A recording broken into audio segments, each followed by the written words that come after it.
One and all, let's define.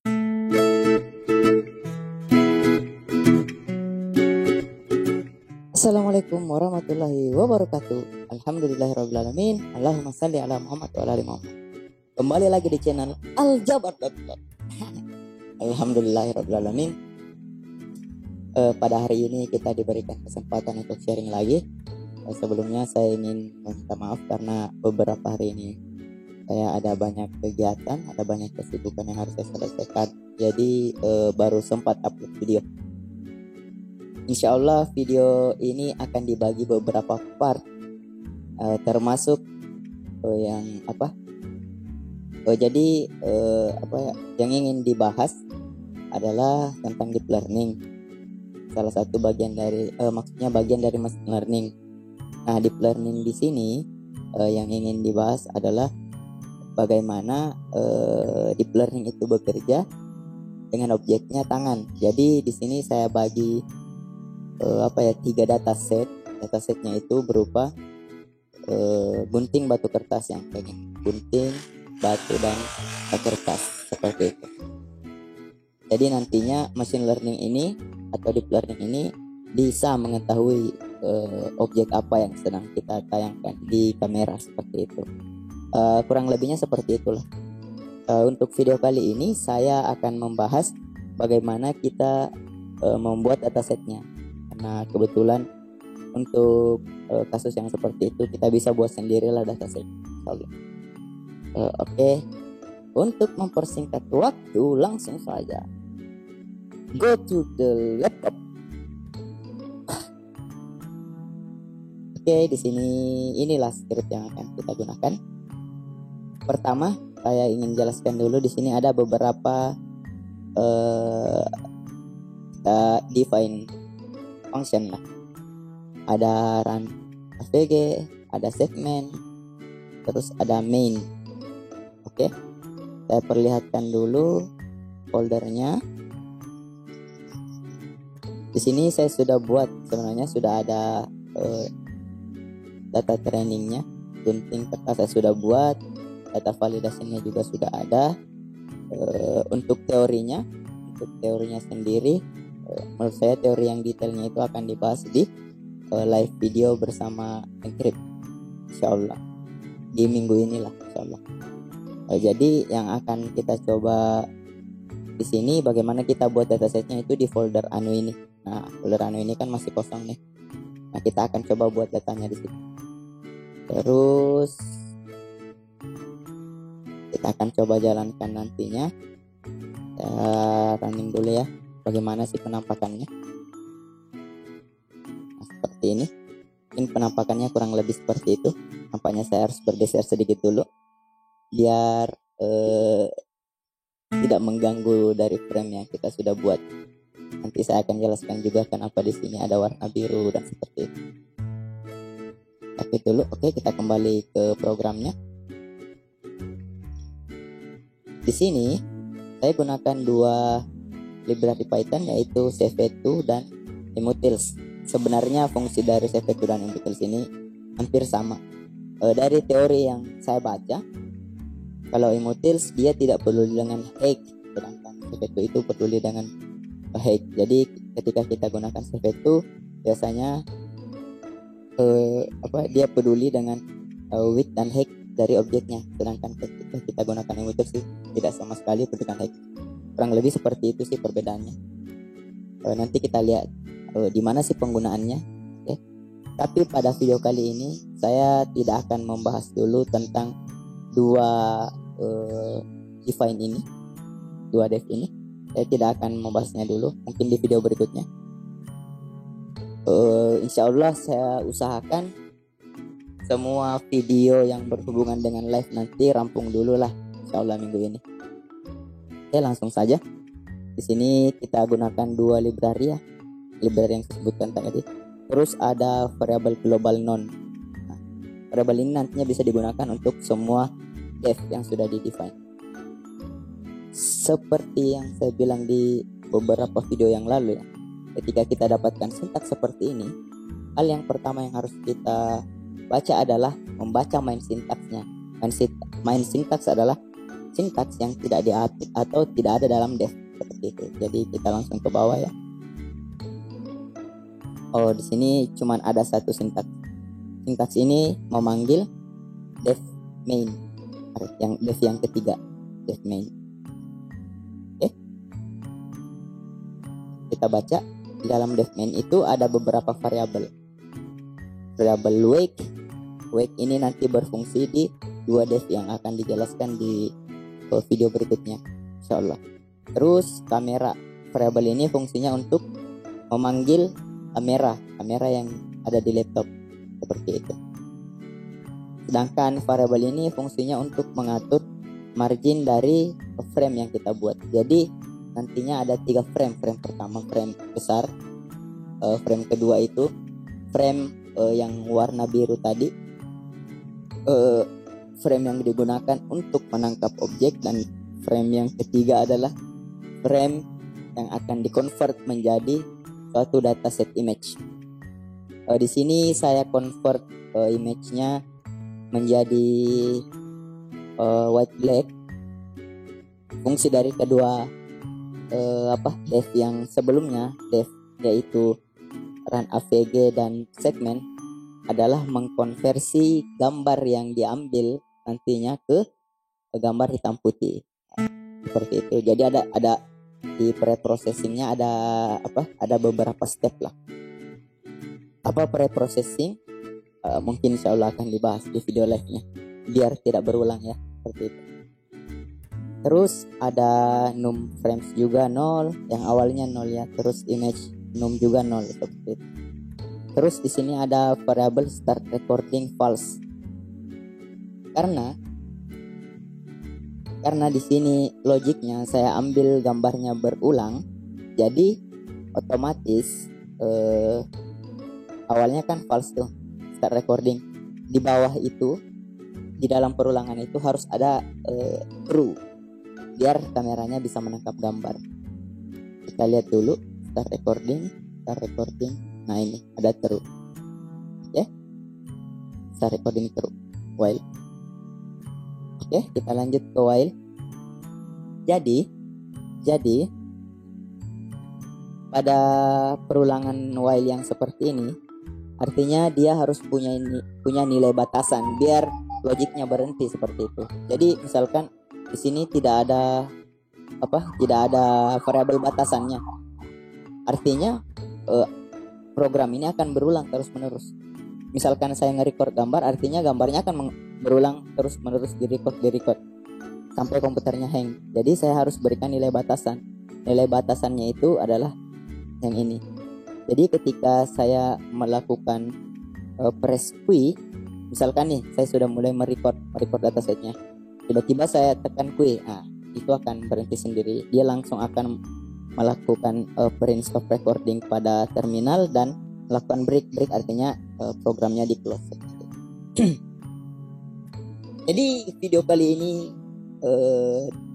di promosi, maksudnya tidak canda. Lanjut.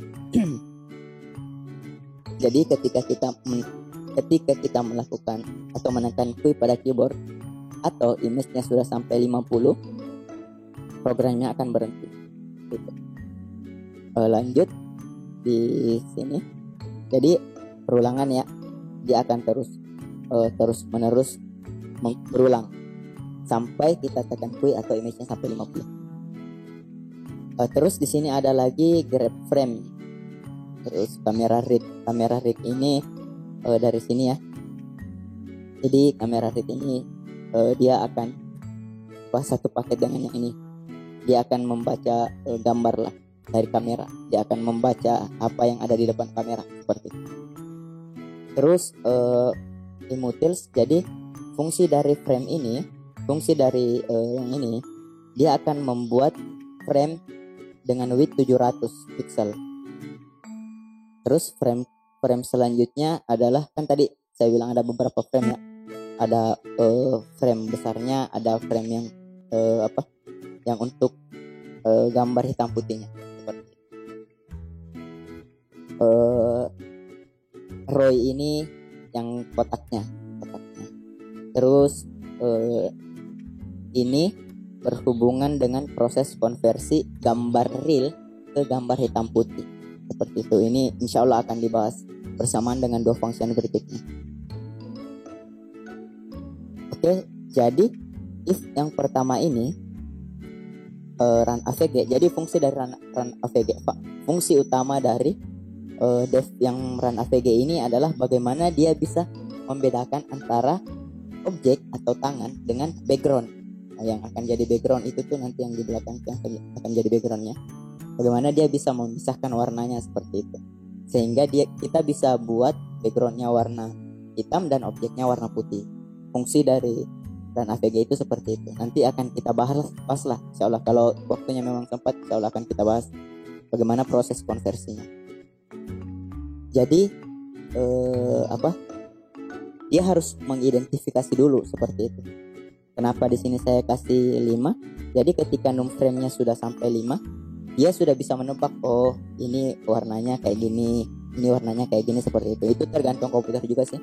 Ada satu komputer saya juga, saya harus memberi di sini 15 lah minimal. Kalau proses dalam komputernya tidak banyak yang berjalan. Tapi kalau proses komputernya banyak yang berjalan, waduh, butuh waktu lama seperti itu. Terus selanjutnya di sini proses intinya sih menurut saya. And segment trade. Segmen ini juga merupakan sebuah dev. Insya Allah lah. Semoga ya waktu yang sempat kita akan bahas. Ketika variable hand ini non, akan dijalankan yang ini. Oke. Draw counter, clone, dan seterusnya yang akan melakukan read image atau write image adalah save to di sini ya, write. Jadi kita lakukan merekam, konsepnya seperti ini.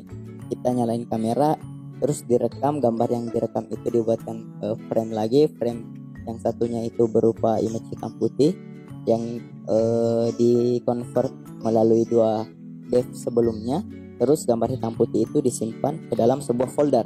Konsepnya seperti itu ya. Terus rectangle ini berhubungan dengan yang biru tadi. Mohon maaf, rectangle ini yang berhubungan dengan yang biru tadi. Yang apa? Kotak birunya ya, kotak birunya. Terus kita buka deh video frame-nya.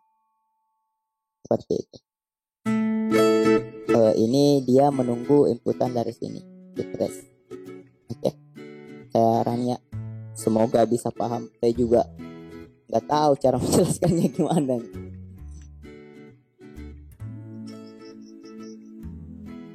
Nah seperti ini kan, ini yang gambar biru yang saya bilang, ada kotak biru. Jadi yang akan direkam seperti itu, yang ada di gambar situ. Nah ada dua frame pertama, bukan tiga, ada dua frame pertama, frame kedua. Terus tadi ada kesalahan di Roy. Bukan. Oh ya, di Roy. Ini juga yang penting, flip.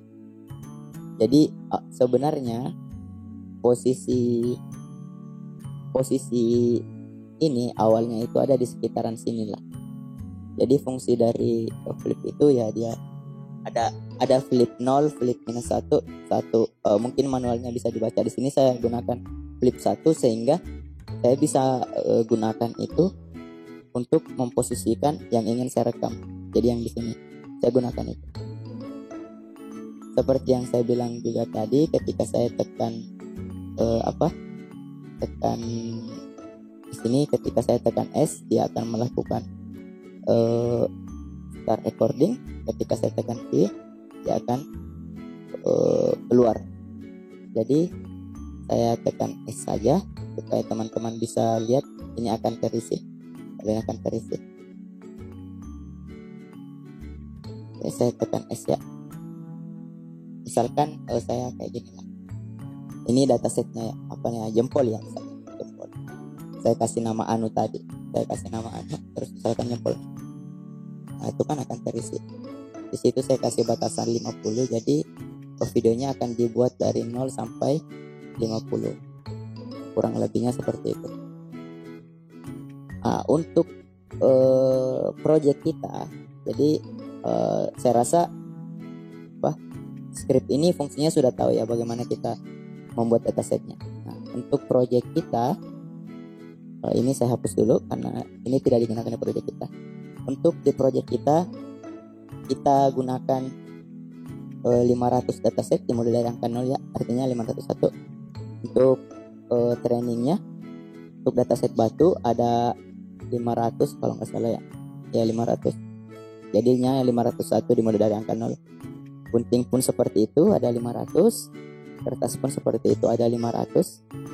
Nah, sedangkan untuk validasi sendiri saya cuma ambil 50 dimulai dari angka 0, 50 gambar. Jadi di deep learning atau machine learning itu kita harus punya yang pertama data training dan data validation. Data training ini biasanya ada pola seperti ini. Ini masukan dari dosen pembimbing saya kemarin. Jadi masukannya seperti misalkan kita punya 100 data, sebaiknya 80% itu sebagai data training dan 20% itu sebagai data validation. Nah, sedangkan di sini saya gunakan perbandingan berapa ya? 2:1 kali ya. 5 banding 50, 1 banding 10 kali ya. Iya benar, 1 banding 10. Jadi 1% data validation, 1 data validation, 50 data testing. Kalau di sini 1:50 lah. Kalau di sini data training untuk masing-masing objeknya ada 500 dan validationnya masing-masing ada 50 seperti itu. Buat video ini saja sudah makan 16 menit, apalagi kalau mau dibahas keseluruhan. Oke, saya rasa video untuk bagaimana membuat dataset pada project kita cukup demikian. Apabila ada pertanyaan atau komentar bisa langsung di bawah, nanti kita diskusi saja, atau bisa langsung japri saya melalui sosial media. Lebih dan kurangnya mohon dimaafkan. Wabillahi taufiq wal hidayah. Wassalamualaikum warahmatullahi wabarakatuh. See you in the next video.